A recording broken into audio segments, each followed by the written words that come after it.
বাংলাদেশের ছাত্র জনতার আন্দোলনের সময় সহিংসতা, প্রাণহানি ও হতাহতের ঘটনায় জড়িতদের বিচার চায় জাতিসংঘ। সংস্থাটি মনে করে মানবাধিকার লঙ্ঘনের সাথে জড়িতদের অবশ্যই জবাবদিহির মুখোমুখি করা উচিত।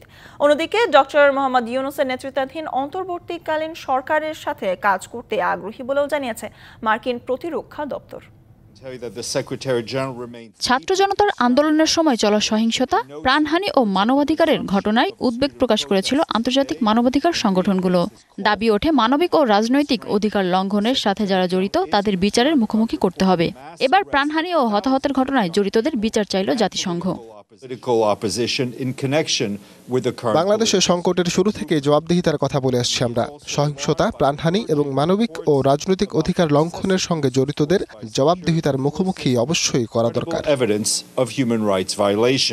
এর আগে ডক্টর ইউনূসকে লেখা এক চিঠিতে বাংলাদেশের সংখ্যালঘু ও আদিবাসী সম্প্রদায়ের নিরাপত্তা নিশ্চিতে অন্তর্বর্তীকালীন সরকারের প্রধান কাজ করবেন বলে আশা প্রকাশ করেন জাতিসংঘ মহাসচিব অ্যান্তোনিও গুতেরেস।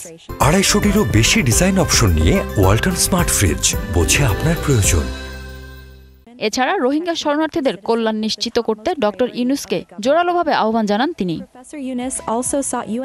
আওয়ামী লীগ সরকারের পতনের পর গঠিত নতুন অন্তর্বর্তী সরকারের সামনে এখন নানা চ্যালেঞ্জ। ভাবতে হচ্ছে আগে থেকে করা চুক্তিগুলো নিয়েও।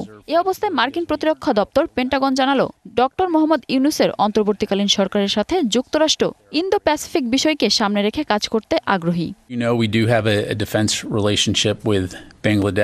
অবাধ ও মুক্ত ইন্দো প্যাসিফিকের মতো বিষয়কে সামনে রেখে দুই দেশের অভিন্ন স্বার্থকে প্রাধান্য দিয়ে অন্তর্বর্তী সরকারের সাথে কাজ করার অপেক্ষায় পেন্টাগন। এছাড়া মানবাধিকার সুরক্ষা সহ যে কোনো সহিংসতা এড়িয়ে চলতে বাংলাদেশ সরকারকে আহ্বান জানাই আমরা।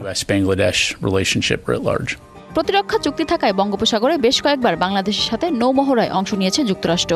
এছাড়া বিভিন্ন সময় বাংলাদেশের আইন শৃঙ্খলা বাহিনীকে প্রশিক্ষণও দিয়েছে যুক্তরাষ্ট্র। মিনা ফেরদাউস, ডিবিসি নিউজ ডেস্ক।